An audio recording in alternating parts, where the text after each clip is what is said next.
Good morning everybody. So ngayong umaga ay papunta tayo ng Bamban, Tarlac, yung bayan kung saan naging mayor si Alice Guo. So na-terminate, tawag dito, siya po ay nasuspend nung una hanggang sa tuloy ng tinanggal as mayor ng Bamban. So ngayon, ang topic natin ngayon ay ang latest news about the former mayor Alice Guo. So si Alice Guo ay nagkaroon ng warrant of arrest from the Senate kasi nga hindi siya nag-a-appear sa mga Senate hearing tungkol sa Pogo, and nagtatago siya dati. Ngayon, umalis siya ng Pilipinas noong July 14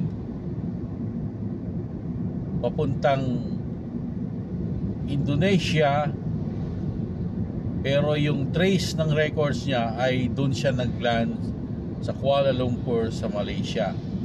And from Kuala Lumpur, kasama niya pala yung mga kapatid niya, si Alice Guo, si Sheila Guo at saka si Wesley Guo. Then nag-meet sila ni Cassandra Leong, yung naman suspected na mastermind doon sa Pogo sa Porac. At from Kuala Lumpur, pumunta sila ng Singapore. So they went to Singapore together for whatever purpose, for vacation.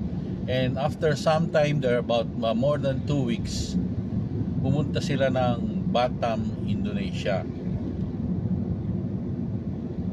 From Batam, Indonesia, nung August 19 or 20 ba yun, ay naghiwa-hiwalay sila. So si Wesley Guo ay pumunta pabalik yata ng Singapore, and Alice Guo went to Jakarta, while yung si Sheila Guo at saka si Cassandra Leong ay nahinuli ng Indonesian immigration while leaving papuntang Singapore.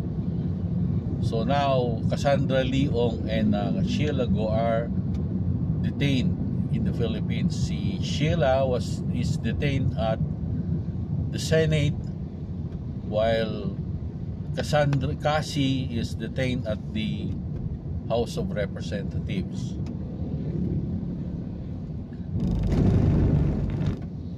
Okay, kalampas lang natin nung Bamban Bridge. Nasa Bamban na tayo. So tuloy natin ang kwento. Then si Alice Guo ay hinuli ng pulis sa Tengarin, Indonesia. Although before daw siya nag-surrender ay nagbigay na siya ng feelers sa DOJ na gusto niya na mag-surrender gawa ng maraming banta sa kanyang buhay, lalo na galing sa Chinese triad. So natatakot sa kanyang buhay, kaya nagpadala siya ng surrender feelers. But nahinuli nga siya ng pulis sa Tengarin.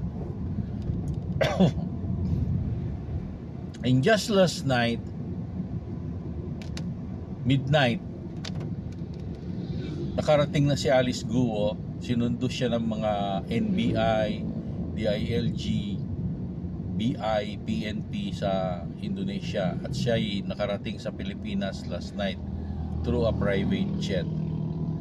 So yun ngayon yung latest na update.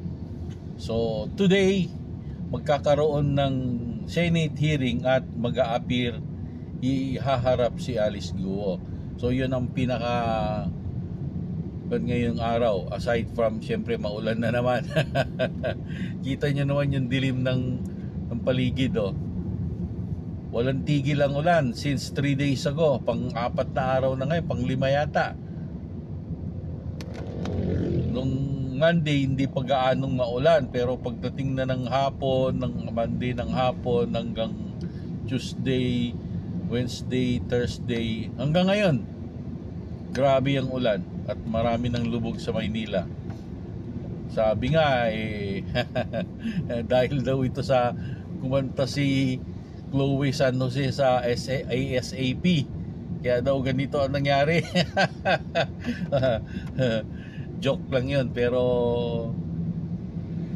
alam nyo tong ulan na to, maraming controversy din ang lumalabas dito. Si PBBM, bakit daw ano raw nangyari sa flood control projects na 5.5 billion pero ganito pa rin yung resulta. Binaha sa Maynila, almost all of Metro Manila, pati yung mga lugar na hindi naman binabaha dati, binaha na ngayon.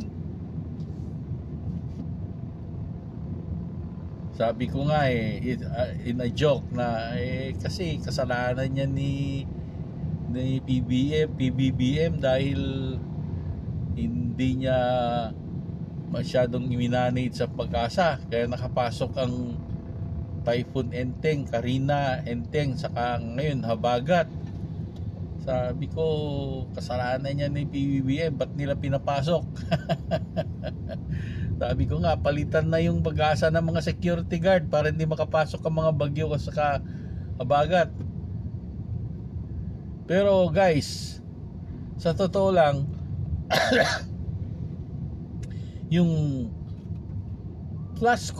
flood control projects are just band-aid solutions.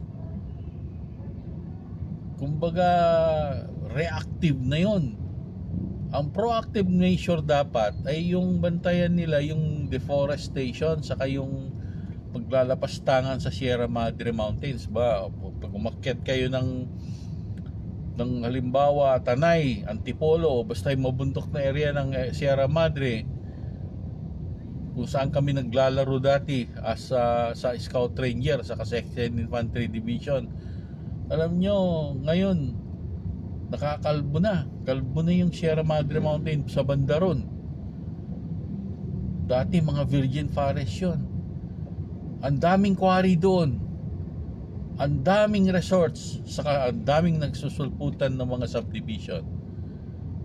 Kaya nga, yung Sampaloc, Tanay, doon sa taas ng bundok yun, pero binabaha. Nasa bundok na, binabaha. Yung Tanay Rizal, hindi naman binabaha dati, binabaha na ngayon. Antipolo, ganyan. Maraming areas ngayon na dati naman hindi binabaha, pero binabaha ngayon. Konting ulan lang, baha. So hindi lang din deforestation o yung mga activity sa Sierra Madre din ang nakakabaha. Isa rin yung undisciplined na pag-dispose ng mga garbage. At sabi nga nila, climate change. Now, anong gawin natin? Tignan nyo naman yung panahon, gaya ngayon. Ilang days na umuulan, 1 linggo na. Flood control project? No, lang yan, band-aid solution lang yan. Ang pinaka magaling na solution ay itigil na yung deforestation ng Sierra Madre.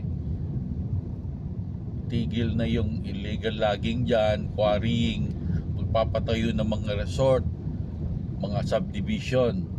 Kasi yung absorption power property ng lupa ay na greatly diminish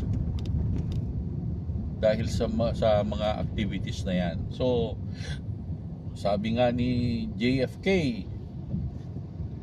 ask not what your country can do for you, but ask yourself what you can do for your country.